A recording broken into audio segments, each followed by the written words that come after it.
ताजमहल देखने आए थे। अनफॉर्चुनेटली यहाँ तो बहुत ही ज़्यादा बुरा असर हो रखा है, बहुत एडवर्स इफेक्ट्स भी होने वाले हैं ताजमहल पर भी प्लस हमारी हेल्थ पर भी। ताजमहल तो नहीं दिखाई दे रहा, इतना पोल्यूशन का लेवल इंक्रीज्ड है।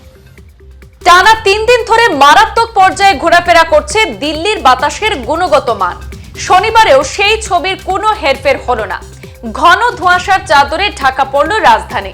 দূষণের প্রকোপে হাজার হাজার মানুষ নানা রোগে আক্রান্ত হচ্ছেন, কিন্তু দূষণ নিয়ন্ত্রণে স্থায়ী ব্যবস্থা না করাতে ভোগান্তির শিকার সাধারণ জনগণ। কেন্দ্র দোষারোপ করছে রাজ্যকে, আবার রাজ্য সরকার দায়ী করছে কেন্দ্রকে। বায়ু দূষণ নিয়েও রাজনীতি করছে বিজেপি ও আম আদমি সরকার।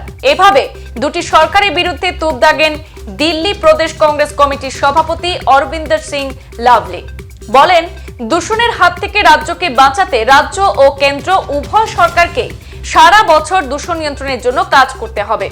দূষণ হলেই সরকারের মনে পড়ে কিভাবে দিল্লিকে বাঁচানো যায়, শুরু হয় তখন নানা অযৌক্তিক পরিকল্পনা।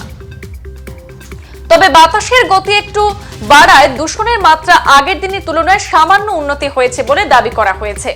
দিল্লির এই পরিস্থিতি দেখে চিকিৎসকরা উদ্বেগ প্রকাশ করছেন।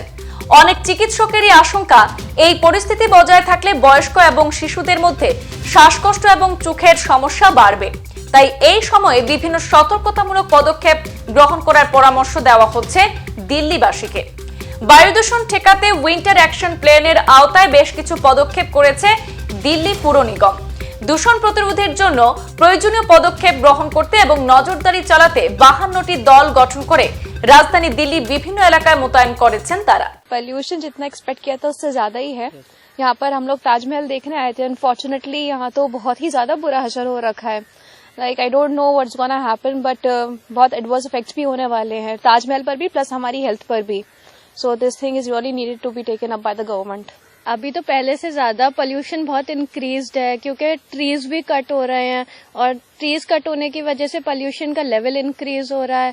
तो ज्यादा से ज्यादा प्लांटिंग होनी चाहिए ताकि पोल्यूशन का लेवल कम हो। और बाकी ताजमहल तो नहीं दिखाई दे रहा, इतना पोल्यूशन का लेवल इंक्रीज्ड है। क्या प्रयास कर रहे हैं?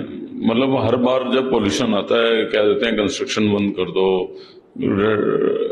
इवन ऑड हो जाए, रेड लाइट पे गाड़ी बंद कर दो। मतलब तमाशा है क्या? ठीक बात है, अगर situation out of the hand चले जाए तो टेम्परेरी मेजर्स लेने चाहिए, हम उस बात से सहमत हैं। पर आप परमानेंट सोल्यूशन की तरफ क्यों नहीं काम करते हो?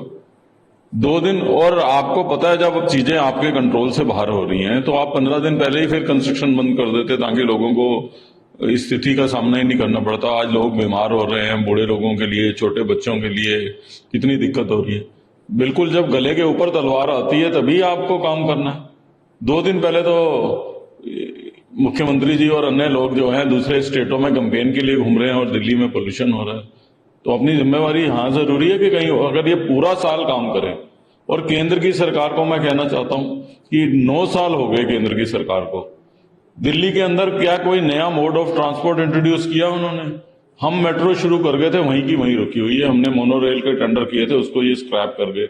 इलेक्ट्रिक ट्रैम्स आती हैं, कारपोर्ट्स आते हैं, डिफरेंट मोड ऑफ ट्रांसपोर्ट है। पब्लिक ट्रांसपोर्ट सिस्टम दिल्ली में कोलैप्स कर गया, तो इसलिए सेंटर भी अपनी जिम्मेवारी से नहीं बच सकती।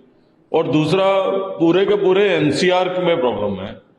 तो मैं तो ये कहूंगा कि ये दोनों सरकारें एक दूसरे पे आरोप प्रत्यारोप करने के अलावा कोई काम कर नहीं रही हैं।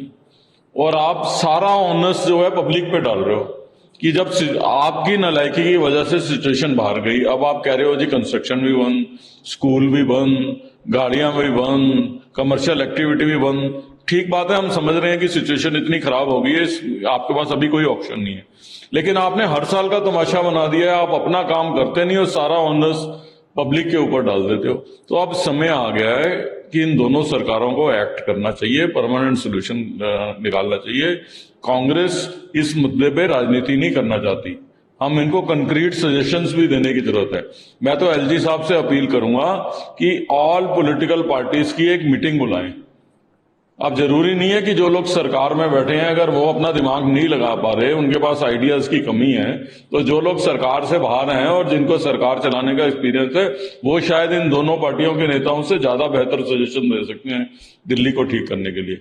इसलिए एलजी साहब को मैं अपील करता हूं ऑल पार्टी मीटिंग बुलाएं और इसमें पॉजिटिव और कंक्रीट सजेशंस लें ताकि जो है इस दिशा की ओर आगे से छुटकारा मिल सके।